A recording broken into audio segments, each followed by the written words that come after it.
Hey, this is Jeff. Before we start today's episode, I want to offer an apology for occasional audio issues with today's podcast. We were dealing with new audio equipment, lawnmowers, trucks, noisy backgrounds. If it could make a noise, well, it did. Kim and I are working through all the bugs we can control with the goal to offer you, our Beekeeping Today podcast listener, the very best experience possible. Now, thanks for joining us. Let's get on with the show. Welcome to Beekeeping Today podcast, your source for beekeeping news, information, and entertainment. I'm Jeff Ott. And I'm Kim Flatham. Hey, Jeff and Kim. Today's sponsor is Global Patties. They're a family-operated business that manufactures protein supplement patties for honeybees. It's a good time to think about honeybee nutrition. Feeding your hive's protein supplement patties will ensure that they produce strong and healthy colonies by increasing brood production and overall honey flow. Now is a great time to consider what type of patty is right for your area and your honeybees.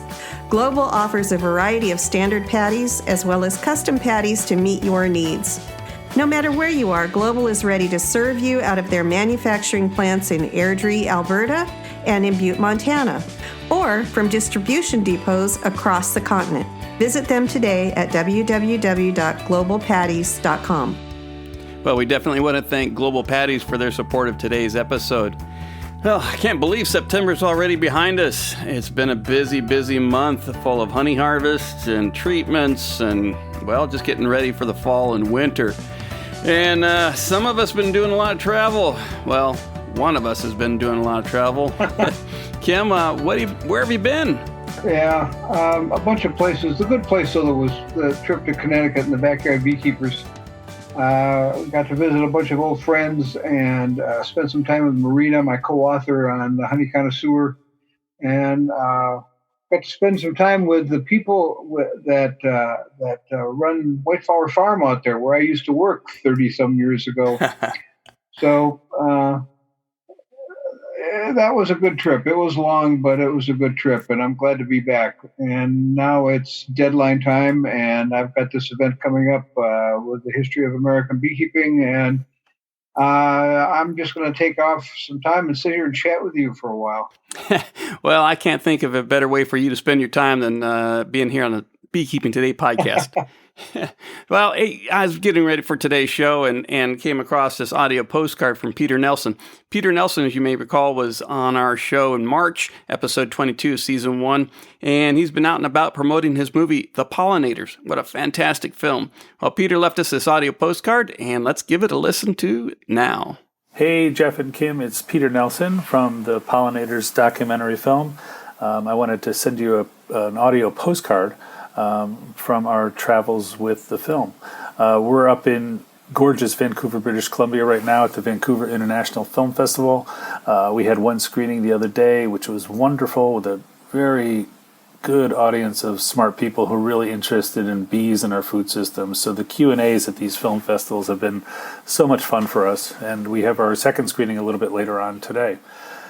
Since we last spoke, we've been really busy traveling around the U.S. to film festivals and getting the film out there, and just been enjoying an amazing response to the film, and we're trying to raise the awareness of the problems that bees are facing and telling the story of these commercial migratory beekeepers and the essential nature of honeybees to our food system, including some of the problems that bees are facing and the challenges that these beekeepers face as they do their interesting and essential work. We were honored to screen at Apimondia in Montreal in September. Some of the most amazing minds in beekeeping were there, including Kim. We got to see Kim there for a few minutes. We met some great people, saw some old friends. We screened for a wonderful audience there, and about 6 of the people from the subjects of the film were there in attendance. And going forward, we have about 10 more festivals before the end of November, and we're going to be going to New York, Boulder, Colorado, Nova Scotia, Virginia, Maryland, Indiana, Savannah, Georgia, Reading, PA, Napa Valley, and also the Jimmy Carter Presidential Library, which we're super excited about. And we have an interesting national theatrical release of the film coming up in November, and we can share information with you about that, and there's information about that on our website for the Pollinators film, which is thepollinators.net. And we're just having a great time getting the film out there. And we hope to see Jeff in Bellingham in October. There's a film festival there called Doctober for documentary films that runs at the Pickford Film Center. So we'll be out there, and I think October 20th is when we're scheduled to be there. So looking forward to that. Hope you guys are well, and we'll talk to you real soon. Thanks. Hey, Peter, thanks for the audio postcard, and keep them coming.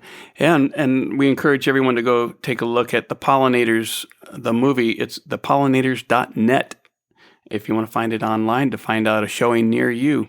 Thanks, Peter. So, Kim, you've been really busy this last month, doing a lot of traveling. You were in the Connecticut, and then you headed up to Montreal. Isn't that right? Yeah, we did the Apimondia trip. Yeah, we flew to Montreal and got checked into the airport kind of about mid-afternoon by the time we got hooked up there. And we got there early enough on Monday to go over across. The hotel where I was staying at was right across the street from the venue, which is always nice. It makes travel a lot easier. And we got in there early enough to grab a bite to eat and then go across the street to the venue and catch most of the opening ceremony. So that's always a lot of pomp and circumstance that goes with that, but it was kind of fun to watch. I don't know. They said there was something over 5,000 people there, and I think they were all in that room that night. It was a big place, and it was jam-packed. So that was Monday, and there wasn't a time change or anything, so that made life kind of simple. Yeah. And when that was all over, it was to bed early and up early the next day to do all of the things that we did. Apimondia is a pretty big deal. I know we had just last month we had Steve Purnell on, and he talked a little bit about the program, and it sounded like it was going to be a big deal. And for anybody who's not been at Apimondia, can you kind of provide a little bit of background? What is Apimondia? Is it? Apimondia, Jeff, is essentially a global beekeeping organization, and countries join Apimondia, not associations and not people. And that's kind of a generalization. But basically, countries join Apimondia. All of the beekeepers from the U.S. and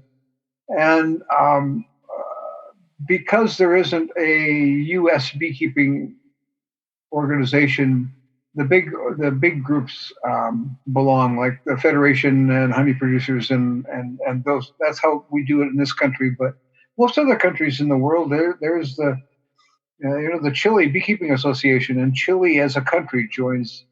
So every country that is a member has a representative on their board, and they make policy and set all of those things and choose where the next meeting is going to be and how it's going to be set up, and then check out the venue and all of that. This one was chosen, I want to say 4 years ago. They meet every 2 years. And in 2 years from now, they're going to Russia, and 2 years after that, they're going to Chile. Wow. I have attended two previous Apimondias. One was in Vancouver, out in British Columbia, and one was in Dublin, over in Ireland. And so I've got a little experience with the group. The meetings are huge. The venues are usually pretty spectacular. 5,000-6,000 people show up. There's 500 or 600 scientific talks. There's workshops. There's a vendor area to die for, which is where I spent most of my time. And it brings all of these people together for a week. So who joined? Well, you said the countries join Apimondia. Right. What's the motivator behind it? Is it about research? Is it about commerce? Is it about science? All of the above. And it kind of it evolves. Every meeting is there's a kind of a focus. Like everything else in the world, something rears its ugly head and it has to be dealt with on a fairly both regular basis and right now basis. And this year it was fraudulent honey. Has been a problem all over the world. So that got a lot of focus at this meeting. And I'll get to some of this in a minute here. Let me just give you some statistics here and kind of give you an idea. There were, like I said, over 5,000, approaching 6,000 people showed up. They had 100 speakers from 25 countries. 940 submitted abstracts. I got the book of abstracts here. It's a Oxford English Dictionary. It's huge, but it's all the information that was presented there. The abstract from every talk and the abstract from every poster. So there were 9 workshops with more than 1,000 participants. The vendor area, they call it APA Expo, was 4,500 square meters. Wow. It was, yes, it was. I think it was bigger than Rhode Island. I'm not quite sure, but it's close anyway. And then they had over 400 entries in their honey show. They have a honey show there every year also, and that was a focus of a lot of attention this year also. We'll get to that in a minute. Wow. So that's kind of what it is. It's a global beekeeping community. And so they had, so you said there's abstracts, so they had presentations from the scientific community. They had the, speeches, presentations, socials, and of course the vendor floor, which, were you there? Yep. You were there just as a guest, weren't you? As part of the. I was there as a tourist. Yes. Tourist. Well, that's good. I didn't. We didn't. Bee Culture didn't put a booth up. It's relatively expensive, and when you've got 2 magazines. But interestingly, with all of the vendors that were there, nobody was selling books. Wow. And that was noticed by a lot of people. Not one person there had a book for sale that we saw anyway. And a lot of people noticed that.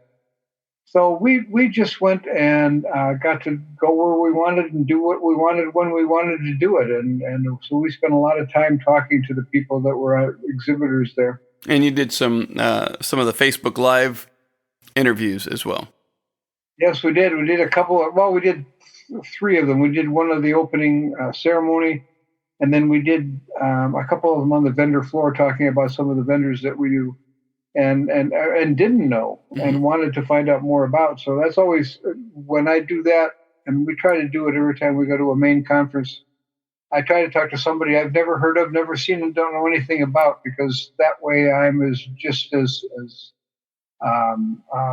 unknowing as the people that are hearing about them for the first time. So I'm asking all of the right questions. It sounds like a 3-ring circus, really, for beekeepers. It is.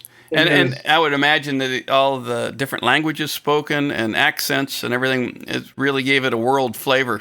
Yeah, I got some. Bear with me here a second. I got some numbers that I took. Buried amongst all of my stuff, I have. There were 205 booths in the vendor area. Wow. Representing 54 countries. So when you say a lot of languages, you're exactly right. Of course, English was the major language, and I think probably everybody that had a booth spoke English. I didn't come across anybody that didn't, or at least somebody in the booth was speaking English. So communication was fairly easy, but sometimes it was not as easy as others. But there were a lot of people, and I've got the list of where the countries are from. What's your guess on who had the most booths there? It's in Canada. Except for Canada? No, I said it was in Canada. What's your guess? Oh. Well, considering the beekeeping world, I would say, I don't know, Southeast Asia, China. You got it. China had the most booths by quite a margin. Canada had 29. China had 45.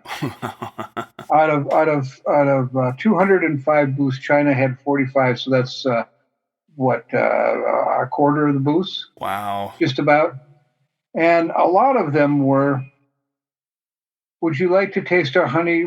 Can we sell you some honey? There was a lot of that at the meeting anyway. Yeah. Every country that was there, I think, was trying to sell honey, and I think they were trying to sell it to the U.S. It was a major focus of all of the things that were going on at that meeting, from my perspective, is that everybody's got honey to sell, and the U.S. is the market you want to. But the U.S. is one of the biggest importers in the world of honey from everywhere, so it makes perfect sense that if you have honey to sell, where are you going to sell it? You're going to sell it to the U.S., to Canada, and EU. Right. Sell it to the big guys on the block.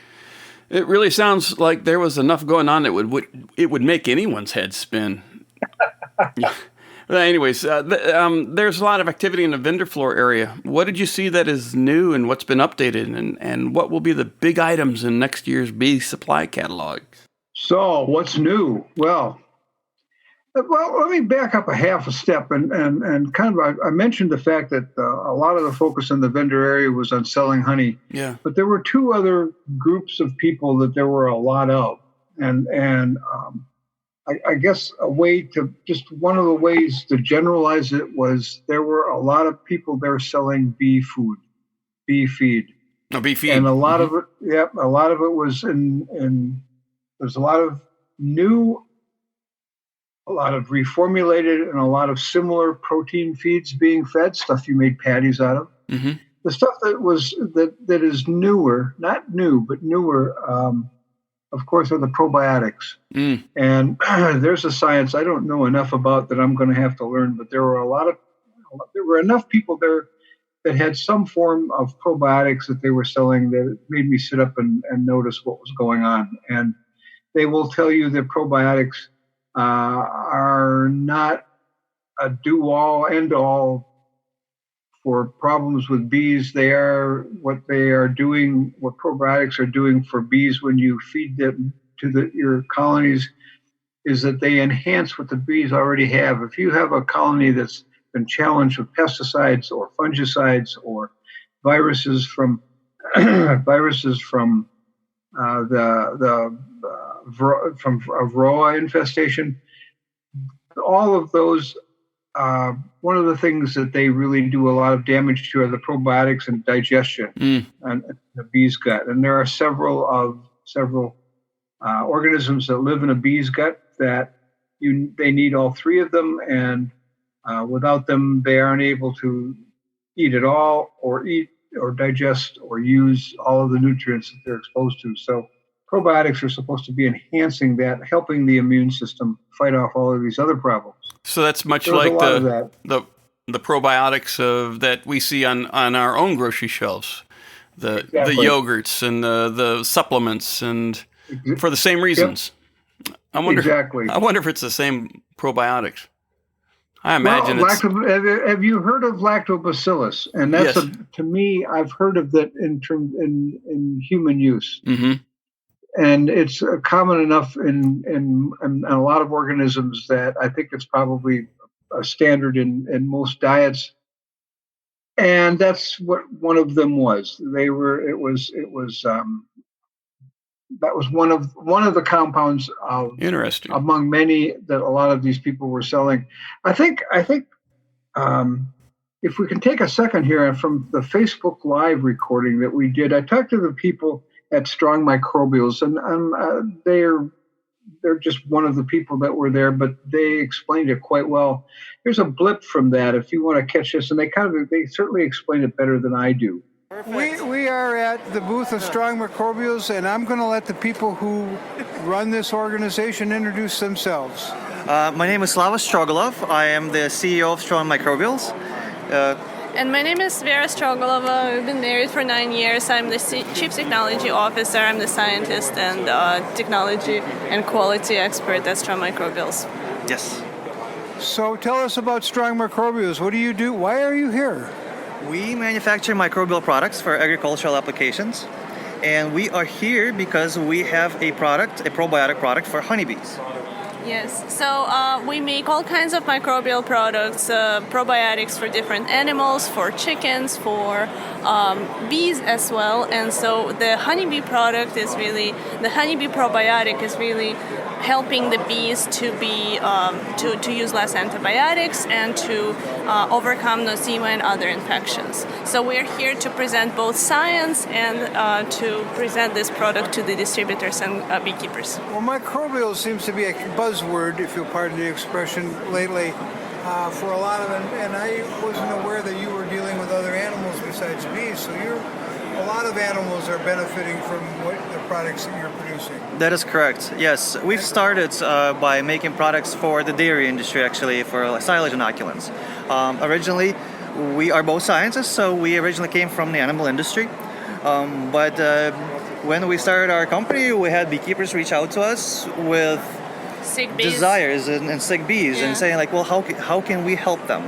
So we looked into the gut microbiome and saw that the potential solutions can be there. Yeah, we had to start keeping bees ourselves too. Yes, we're very excited To that we really actually became understand it. beekeepers. Well, that's a tough way to hook people into keeping bees, but we're glad that you did. No, thank you, thank you. So, what is it that you're producing, and what is it doing for the bees? Well, will ask you to answer that question, Kelly. Yes, so this probiotic product has microbial metabolites, so microbial extracts. When we ferment or grow bacteria, they produce a lot of secondary metabolites, so we dry that up. Then we have just live freeze-dried bacteria of Lactobacillus, Bifidobacterium, and Bacillus genus. And so we have a high concentration of these beneficial bacteria, which are normally found in the hive environment and in the gut of the honeybee. And with our research and with the previous research, what these bacteria do for the bees is they improve the nutrition. They can help to inhibit and remove pathogens, and they can help the bees develop and be stronger and bigger. Yes. So you're sort of enhancing what's already there. That's Yes, correct, yeah. exactly. Unfortunately, some things that should be there are not, and the reason for it is modern agriculture and certain beekeeping practices that we put into our colonies ourselves. It's like everything else we do. If we touch it, we screw it up. Unfortunately, I really believe that if there was no antibiotics, pesticides, and good nutrition, there would be no need to replenish the bacteria that are there in the soil and in the plant and on the flower naturally. Yes. But it seems like right now there is a disbalance, especially maybe it's the use of pesticides or fungicides, that even the plants need the soil inoculants and things like that to help them grow better. yes, modern agriculture's pesticides, herbicides, and fungicides, the conventional ones, they're all broad-spectrum antibiotics. So they really are antimicrobial substances that inhibit microbes not only in honeybees but in the soil and on the plants that come up that should have these natural this natural microflora available for the bees. Yeah, there's a So lot a of... beekeeper is going to obtain a bag of this stuff and feed it like in sugar syrup? We asked for it to be fed dry, and it's very important to keep it dry because our bacteria is freeze-dried or lyophilized, and the reason for it is that it's sleeping. It's metabolizing very slowly. It activates or wakes up with moisture. We want it to wake up in the gut because the majority of the microbes that we use are anaerobic. They do not like oxygen. So it's and we're delivering an army essentially. We're delivering billions, actually close to 20 billion of all total bacteria per bag. Per application per colony, and it's a wonderful stimulant, to be honest with you, for good nutrition, proper health, and prevention of disease. Yeah, so I actually have a bag opened here, and it's like a dried, it kind of looks like powdered sugar, which is some of the carrier for the product, but it's smells just really good. freeze-dried bacteria. They're not really dissolved in water, they're just consumed, and so then when they get wet is when they get inside the gut of the bee, because they're anaerobic. So if I wanted to try some of this with my bees, how would I find it? You can find it on our website, strongmicrobials.com, or through a number of the distributors that we have that sell our products. They're all listed on our website, strongmicrobials.com. Count to our talk. Nutrition was a big part of it, and that's just one. But there were a lot of people there selling different kinds of bee feed, and of course, when you ask the scientists, the talks going on in the rooms where the scientists were talking, what's wrong with bees? Well, nutrition is one of them, and nutrition is covers a lot of ground. It's not enough good food. Period. I mean, not enough good food. So are there not enough flowers, or are there not enough good flowers, or are the flowers being challenged, or what? And so nutrition was a big one. Yeah, I would think it's a big one. Was there any talk or discussion or any insight as to whether this is due to migratory stressors or to a lack of diverse forage, or perhaps even climate change? I think the answer is yes. All the above, huh? It's all of the above. When you put bees in a location that has a monoculture, when you've got nothing to eat but almonds, nothing to eat but canola, nothing to eat but some crop, you're going to have some. I mean, it's like eating a Big Mac without the bun and the pickles and the ketchup every day. I mean, it's good, but you need the bun and the pickles and the ketchup. Yeah. So that's part of it, and then just the stress of moving is part of it. And then where do you move to after you've left that monoculture? Can you go to a safe place without pesticides, without fungicides, or are you going to another crop that's a monoculture? Same thing, Yeah. only now it's more so. So it's nutrition is an issue, and bee health, and these people are trying to address that. If you can't put them where there's safe food, then you've got to give them safe food, and that's what they're trying to do. Well, besides the probiotics, what is new in the bee feed? Well, we're finally getting away from soy as one of the bee feed. I mean, if you go back to AI Root, he was giving them sawdust, and they were eating it. So he thought that was a good food. Well, if they eat it, is it a good food, or if they eat it, is it because there's nothing else out there? And gradually, as the scientists are learning honeybee nutrition in more detail, they're able to supplement their diets in more detail. So what they're looking at is just refining the feeds that they've had, and they're just getting better at it. The science is getting better at it, and that's good. They're getting away from some of the things that we've been feeding and have taken for granted. High fructose corn syrup is for a lot of reasons not the best thing there is to feed bees, but what else can you get by the tanker load? Yeah. And and that gets to be an issue. But it's looking better. You'd like to be able to say, yeah, here's 20 million acres. 20 million acres of corn and soybeans didn't get planted this year. It's too bad they couldn't put cover crops on that. Yeah. And have 20 million acres of good food without chemicals for bees, but that didn't happen. You'd like to see the best thing to see would be not to have to need any of this stuff.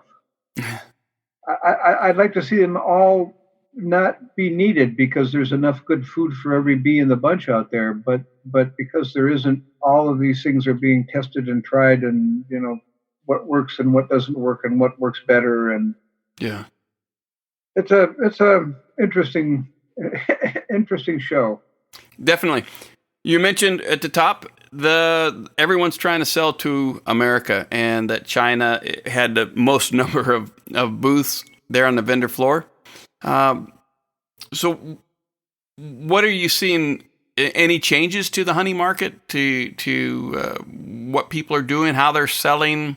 How are they promoting besides holding out their honey on a stick to try? Well, it's I saw a couple things going a couple different directions. One of them was strictly price. Mm-hmm. I can sell you honey for 9 cents a pound in a barrel. That's kind of an exaggeration, but price was definitely on some people's docket. That was important. I can sell you a lot of honey really cheap. Mm-hmm. Is it any good? Do you want to test it? All of the above questions had to be asked, but price was one of the things that was looked at. The other one, however, was quality, and quality in two directions that I noticed. One of the directions was quality of the varietals, the varietal honeys that were being sold. People are finally figuring out that you don't put boxes on all season and harvest them at the end of the season, and you've got wildflower. The worst thing you can sell is wildflower, because it's nothing. My wildflower in Ohio is different than your wildflower in Oregon, is way different than wildflower in Australia. So people have finally figured that out, and they're rather than just blend everything together and end up with a sweet sticky substance, they're ending up with spring and summer and fall varietals that they're harvesting and selling.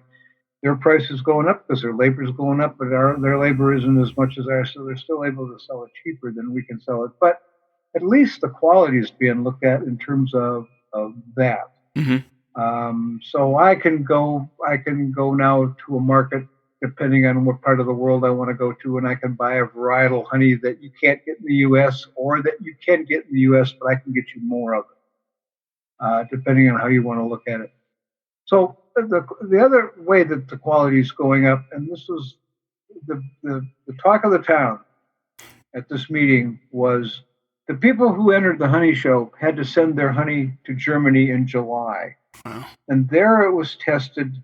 It went through a whole boatload of tests. Every sample that was sent in, as I understand it, went through a whole and they haven't been really good at explaining all of the details of this yet that I can find. Maybe somebody knows them. I'm sure somebody knows them, but I can't find all of the details. But they were testing them for pesticides. They were testing them for adulteration of like corn syrup or other rice syrups and some of the other adulterants. And then they were looking at if you were entering a varietal, was it really a varietal? And they were looking at the pollen. And if you said this was orange blossom, was the pollen in that sample truly orange pollen? And then they were looking at samples that were ultra filtered. If you had ultra filtered honey, you lost. You were disqualified, because what are you trying to hide? And because with a good ultra filter system, you can take out everything that isn't honey. You can take out any foreign chemicals, any foreign sugars, any foreign matter, and what you've got left is kind of light yellow sugar syrup. I mean, it's not, there isn't much there. So those two were disqualified. So something like, and I if I got this percentage wrong, for the people at Apimondia, please forgive me, but the numbers that I heard were 45% of the samples were disqualified, which is a lot. Yeah. And for all of the reasons that I just said. So there were still a lot. There was I did a quick tour of the honey show. It was way in the back of the room, and I did a quick tour of the area. And I think I've got pictures someplace, but the honeys that there were the most honeys were comb honey, because of course you can't adulterate comb honey. You can't add something to it. You can't filter it. It's probably going to be cleaner than bulk honey in a barrel somewhere. But there were of all of the people who entered the honey show, and I got papers here someplace, but I think there was only like 4 Americans who won prizes. May have that wrong, maybe 5 or 6, but of all of the honeys, and 2 of the people won multiple. Wow. So you cut that down even more in terms of the samples and the number of people. But that was the talk of the town, was the honey show, and that couples nicely with adulterated honey being, so much adulterated honey being entered in a show. That you would do that kind of surprised me. But then people don't know. Yeah. I did see some of that blowback after Apimondia out in different sites. That's amazing. I wonder, hopefully it's not an issue going forward. Well, I think this is. I mean, the focus of the meeting. A lot of the talks were on adulterated honey, yep. and how to get it off the market, and how to produce honey that isn't adulterated or isn't contaminated with something else. One of the people that we talked to in the area was a company called QSI, and that's what they do for a living, is they test honey. They are in Germany and America and the UK. They've been around since the 50s, and they've got labs all over the world, and they can test your honey for absolutely anything you want to pay for. The QSI people were really, really easy to talk to, and I got a clip here that he kind of explains what they do generally, and then we'll listen to that. But then we went on, and he talked a lot about what they do, real specifically. I am Dr. David Hoyland from Tentimus UK. Tentimus are the holding company for QSI in Germany. They also have QSI America, based down in California, and Minerva Scientific in the UK, based in Derby, in the centre of the UK. As you can tell, I'm British, so I'm a little bit biased towards Minerva, but QSI in Germany are the biggest honey testing lab in the world. They've been serving the industry since the late 1950s in one form or another. And are today part of a network of about 60 laboratories worldwide, offering services of Tentomus, which are food and feed, nutraceuticals, all sorts of things, agrochemicals. So we can offer virtually any test that's available for testing of honey and bee products. So that's everything that I've heard at this meeting tells me you're going to be busy. I think we will be, yes. There are an awful lot of interesting issues relating to bees and honey in particular, be it contaminants, adulteration, just general quality, GMOs, you name it. Unfortunately, it all finds its way into honey, or can do. It's a premium product too, so there's a temptation there to fraudulently add sugar potentially. Beekeeping practices need to be trained out to beekeepers to ensure that honey is free from the feeding of sugars, which can be a problem sometimes. So you're working primarily with, I want to say, honey packers, but do you go down to the beekeeper level? We go right down to the beekeeper level. We deal with individual beekeepers, the packers, the importers, the government bodies, universities and retailers. So every component of the honey industry and the honey supply chain we are dealing with, and we try to give everybody a similar service. It's all right giving an analytical result, but also we need to be able to explain that result to people who may not quite have the same technical knowledge as we do. So we're here to try and ensure the quality of the honey that we're presenting. So if I'm a small commercial beekeeper, and I've had my bees near an agriculture crop, and I'm worried that some of what they were putting on their crop got into my honey, and I wanted to make sure that it did or didn't, I would contact you and you would run this test. How would that work? Well, for the US, our guys down in California, you contact them, they give you a quotation for that testing, and effectively you send a small sample of your honey in. They would test it, normally within a short period of time, 5 to 10 days. And then they would submit a certificate of analysis and obviously charge you for their services. But if you then got a certificate that was just a lot of technical blah, then they would certainly be available to interpret that and explain to you exactly what it meant. So if I sent my sample in and you tested it and you said, no, we didn't find, and I'm going to guess you're only looking for what I asked you to look for. Sure, most of the tests are specific to look for certain aspect of that honey. So a pesticide test would look for pesticides, antibiotic test would look for antibiotics, an adulteration test would look for adulteration. Some tests you might get indications that something else was amiss, and that might be provided as additional advice in the form of an email or a telephone call or something like this. Well, beekeepers probably going to have a good feel for if his bees were exposed to some foreign substance somewhere in their environment during the course. But if that beekeeper is selling his honey to a packer or to another beekeeper, they're not going to know where that, so they're going to look for a broader spectrum. Oh, sure. They will typically do a risk analysis of what's likely to be there in a honey and do a whole screen of different tests depending on the packer, depending on the demands of where the packer is selling that honey onto as well, potentially. So this could be a whole screen of antibiotics and pesticides, the standard commercial test to make sure, certainly in Europe, HMF not so bad in the USA, but these sort of parameters are also compliant, and also maybe the adulteration test. So again, this is no not a big thing at this stage in the US, but I see it as certainly a developing interest. Yeah, definitely. Well, I can see if I was buying honey from somebody and reselling it, this is a precaution I'd want to take just as a matter of fact, just to cover my butt and to make sure that I'm not going to endanger any of my customers.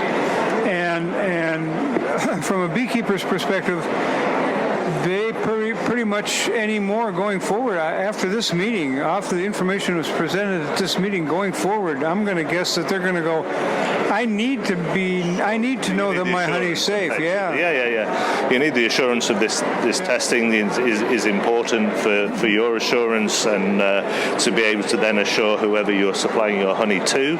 It also means to say if as buyers develop their specifications, then they will be asking more of beekeepers to prove that their honey is what it's claiming to be, so they may well be pushing for these tests.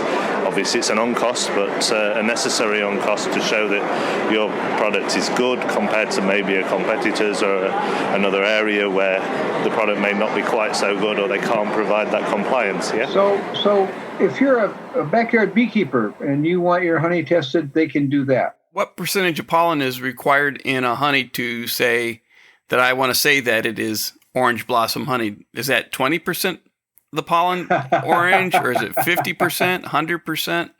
Yeah. Has that been defined? And we talked about that. Maybe I should add that clip in, and because I asked him that question, and let's listen to what he has to say. Okay. I'm looking at the sign here on the wall, and it says you also test pollen. Yes, we do pollen analysis using specialists certainly in Germany who have been working in this area for many years. They have a specialist pollen laboratory. The pollen's analysed by microscopy. The samples are prepared on slides, and then trained specialists are able to look at the pollens within a slide, and they'll count a minimum of 300 pollen grains individually and identify each grain to say where the variety has come from. You're not only looking at the pollen from a contaminant perspective. I know this is just for identifying the pollen. Yeah, for varietal performance and compliance. So if you're claiming you've got a citrus honey, for example, and there's in the EU law there'll be a minimum amount of citrus pollen that must be present, then you need to count the pollen and ensure there's, say, 30% of citrus there, or same with buckwheats or anything else. If you're making a claim that a honey is of a certain pollen type, then you need to verify it. Yeah, again. And when you verify it, when you're looking at, and there are, that I'm aware of as of today, several definitions of a varietal, what constitutes a varietal honey. Okay. Some of them, one of the American definitions is it's mostly. Yeah. And the other one is 51%. Yeah. And which one? You're not going to. Very grey area. You're not going to make a decision. States, you're just going to say. We're going to give you the facts and give you an interpretation. Good. Okay. We would never make definitions on what is right and what is wrong unless there's legislation in place in wherever you're wanting to sell that honey that this honey will conform or not to. So do you deal with what's our friend in Texas, Vaughn Bryant in Texas does this with pollen. He's at Texas A&M. He's a pollen analyst, and he has come up with a formula. Some plants produce almost no pollen. Yeah. This is quite a well-recognized convention. Yeah. It's been published by various authors across the world. So there's underrepresentation and overrepresentation of pollens. So there are plants that are known to produce a lot of nectar and not a lot of pollen, and vice versa. There are those that will produce a lot of pollen but not a lot of nectar. So depending on where your bees are foraging, you can get misrepresentation or over or underrepresentation, as it's termed, within the whole of the honey sample. So you would, a lot of the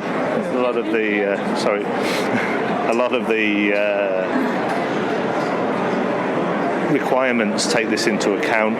For, say, citrus honey, for example, is the lower requirements. So the wholly in the European legislation there is a term wholly or mainly, which has never been clearly defined, as you say. So normally this is taken as at least 50%. But most honeys that are not over or underrepresented, you would anticipate at least 50% to declare that honey type. But there are a whole list of varieties that are underrepresented where you will get less of that pollen there compared to the amount of honey you produce. So it's important that the lab you're using is aware of the varieties and whether or not they're over or underrepresented. Yeah. It took Vaughn a long time to make that clear to me, but I finally understood it. I wanted to. I'm glad. It's not an easy concept to understand. I'm glad to see that that's part of what you do here. So you see, varietal honey determined by pollen is a real gray area. Yeah. And the people who do pollen for a living have figured out that there are some plants that produce more pollen than you could possibly imagine. So your bees could go to one of those plants, pick up a ton of pollen, come back, and then go to a ton of plants that aren't that kind, come back, and you've really got dandelion honey, but the pollen tells you got fireweed honey, or vice versa. You know, there are plants that produce a lot of pollen and not much nectar, and a lot of nectar and not much pollen, and they've kind of figured those out, kind of. So their reckoning is that 51% of the pollen has to be from the plant that you say it is.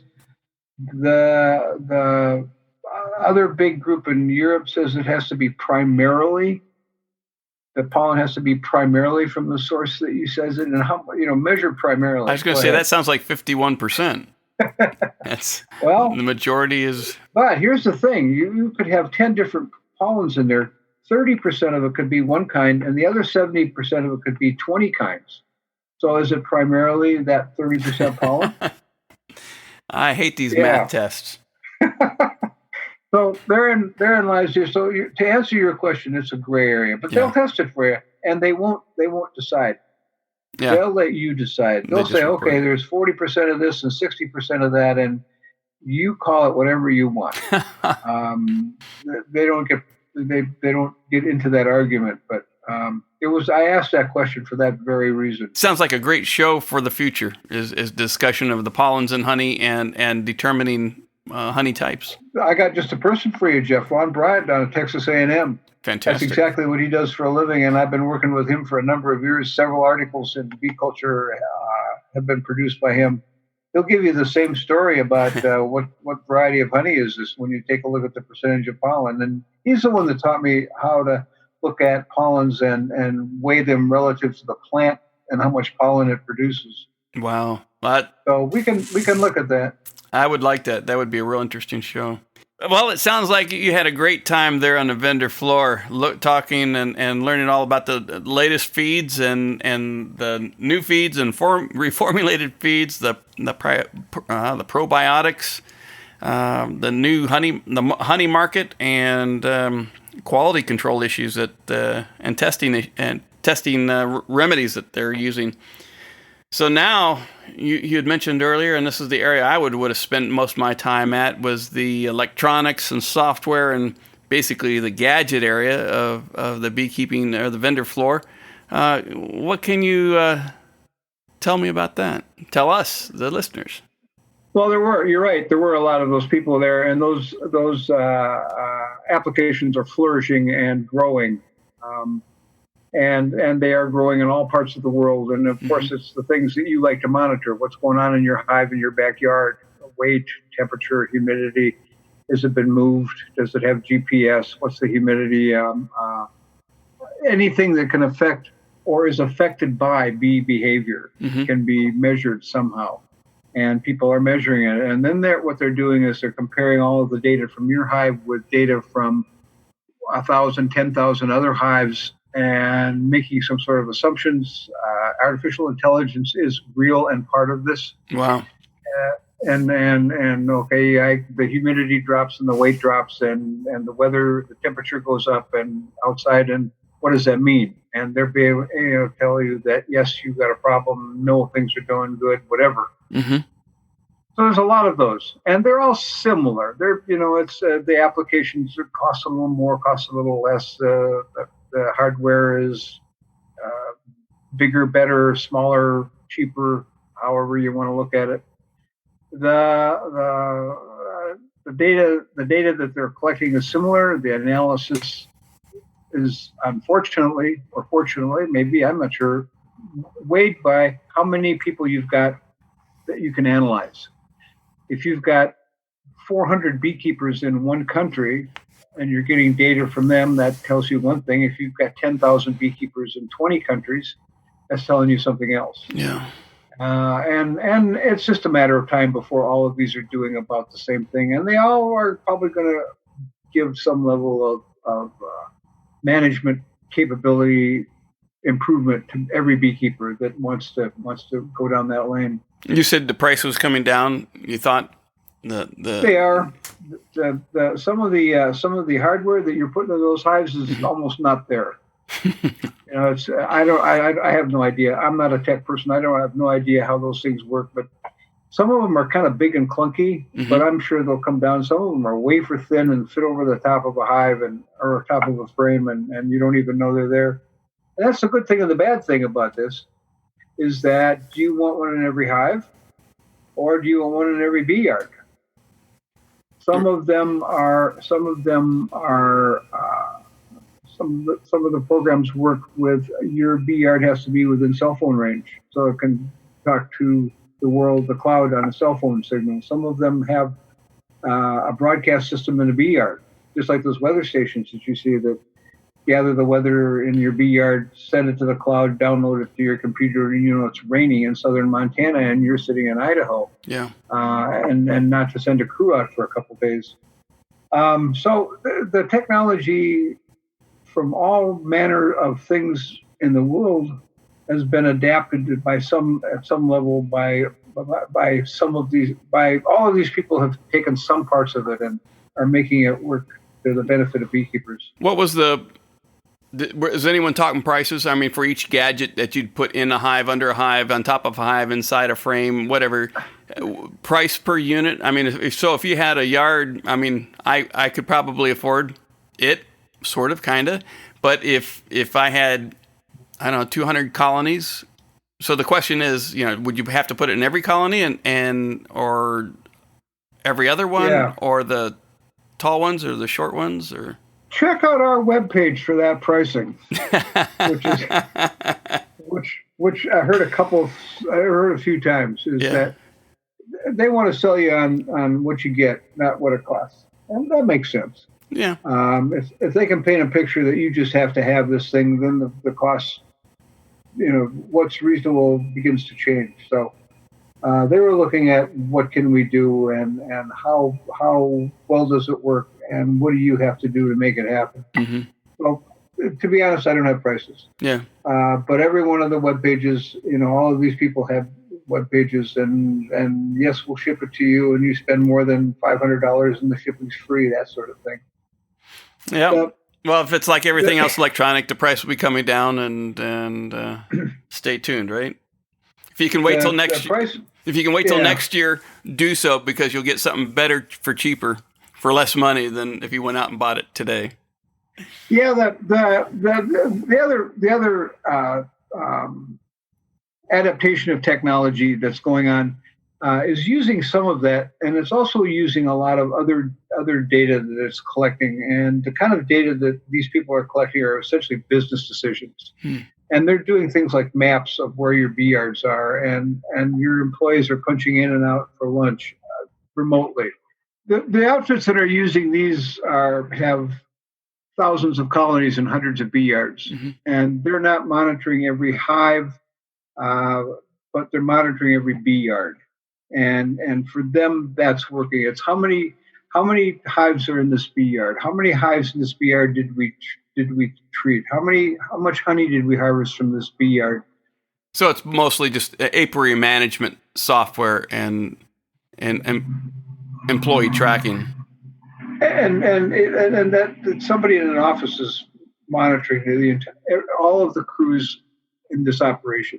They know where they are. They know what they're doing. They know how much of everything is going on, and it's helping them make some good common sense business decisions. And once you monitor the data, how much honey did you make in this bee yard after 3 years? You bet. Do I don't want to keep this bee yard compared to all the other bee yards that I have? I mean, you can do that a lot of ways, but this one ties everything in together. Wow. And it's you're running it from your cell phone, and you can do it in Spanish or English. It is an amazing program, and it's called the Bee app, BAPP. And I ran into it at the American Honey Producers meeting last year, and I talked to them quickly then. And now they were at this meeting. They've gotten a lot of good response to this program, and I can see why. And where are they out of? Mexico. Mexico. All right. Mexico. And like I said, Spanish and English.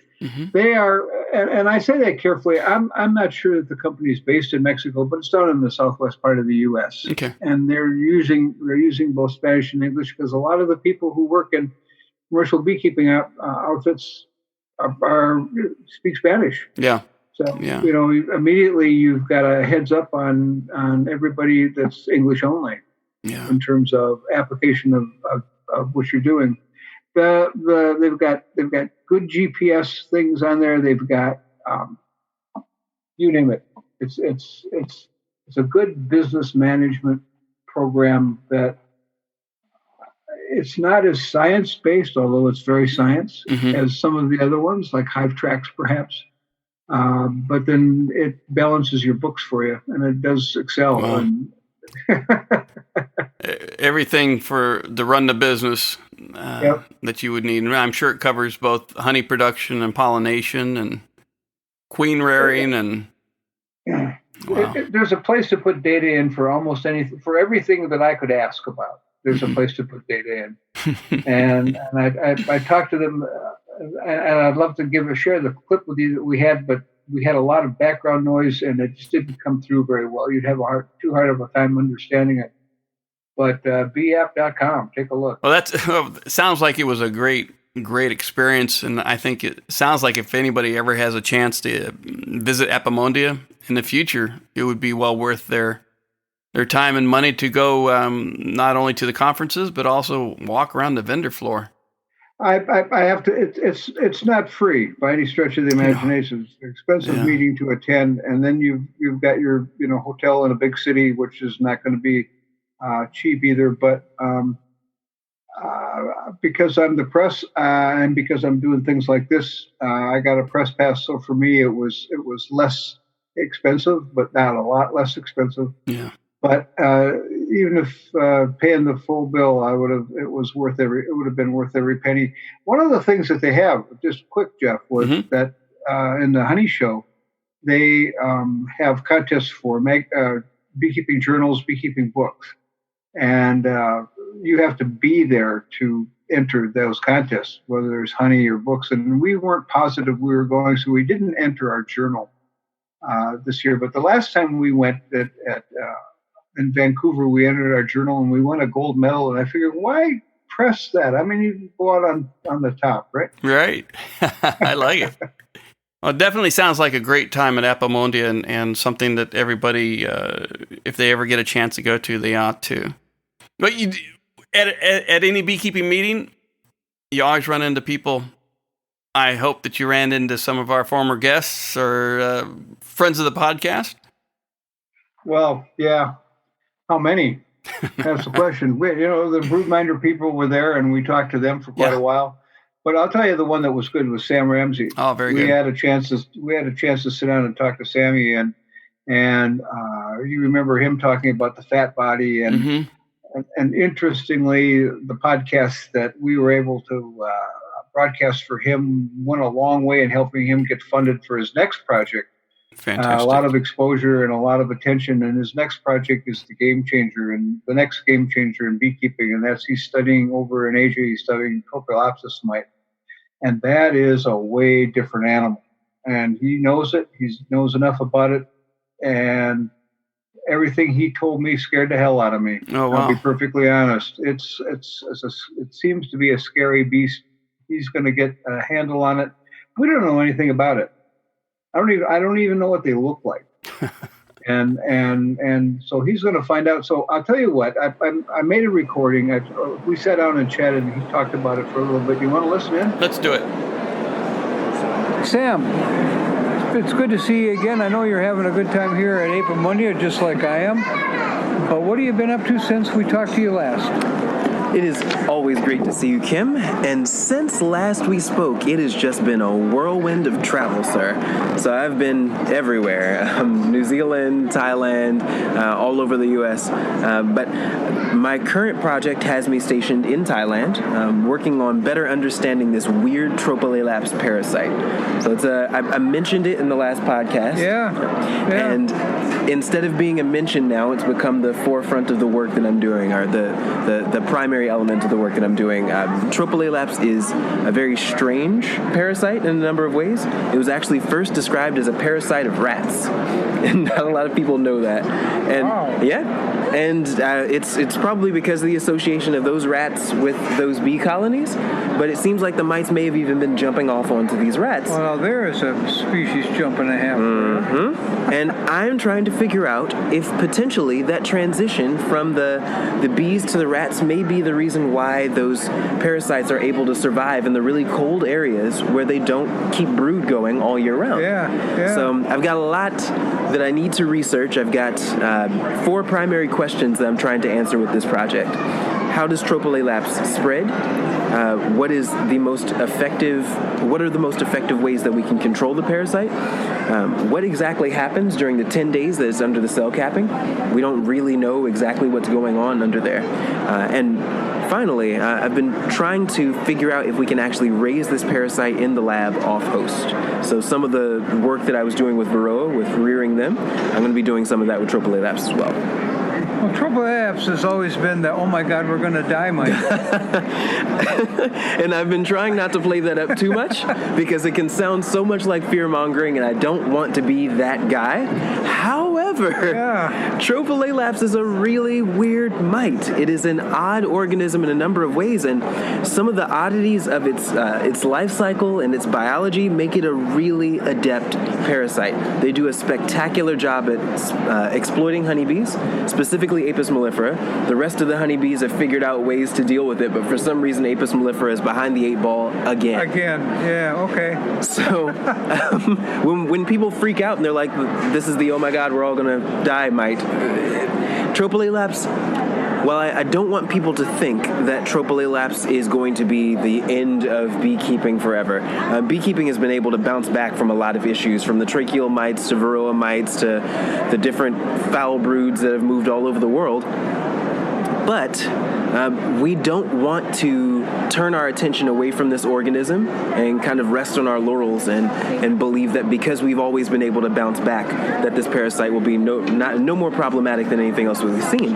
Because what we don't know is what happens when this parasite synergizes with all the rest of the craziness we have going on.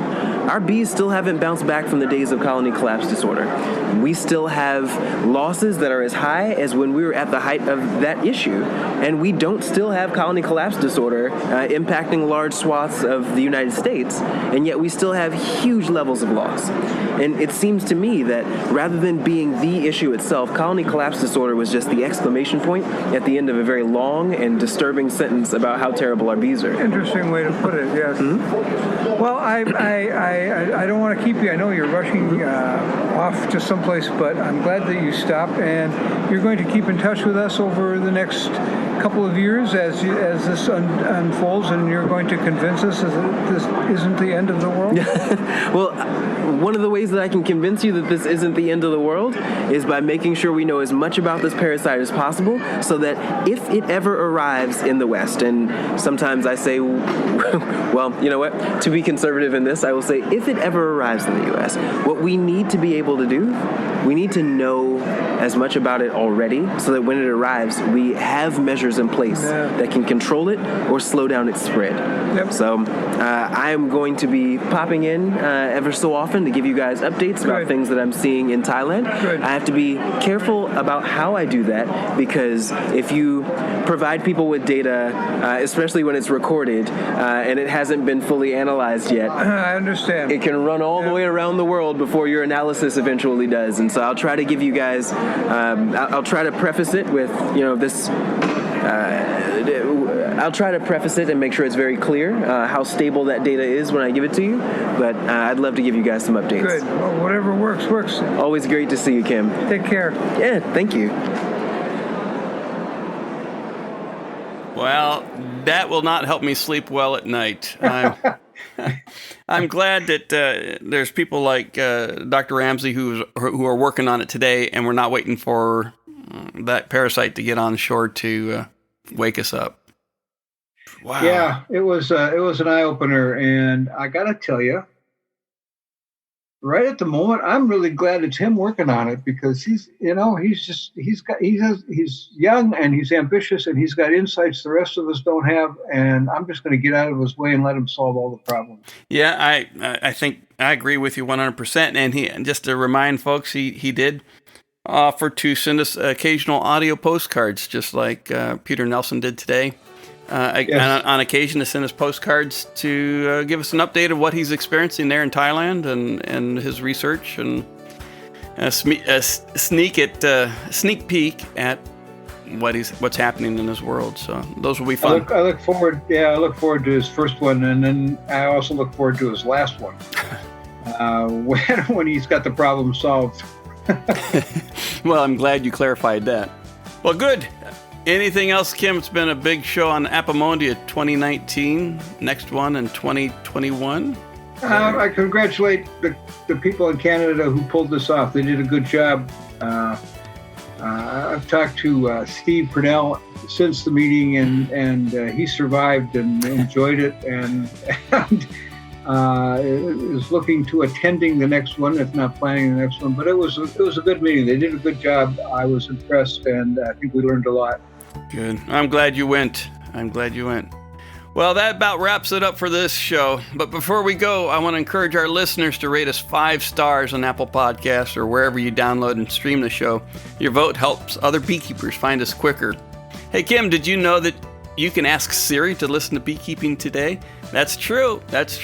Even for the technology challenged people, you can just pick up your iPhone and say, "Hey, Siri, please play Beekeeping Today podcast," and she'll do it. I don't know if you have to say please or not, but I do know she'll pull us up. Anyways, we want to thank this week's sponsor, Global Patties. Check them out at www.globalpatties.com, and while you're there, give them a shout out for sponsoring today's episode featuring Kim's report on Apimondia 2019. And finally, we want to thank you, the Beekeeping Today listener, for joining us on this show. Feel free to send us questions and comments at questions@beekeepingtodaypodcast.com. We'd love to hear from you. Anything else you want to mention, Kim? Well, just one thing, Jeff, is that while I was there, I made contact with a lot of people that we'll be talking to down the road, and watch Bee Culture or watch Catch the Buzz for what's coming up and when and who. And I think you'll have a good. I think we'll all learn a lot by talking to these people. Very good. Well, thanks a lot. We'll talk to you here again soon. All right. Take care, Jeff. Take care. Bye-bye.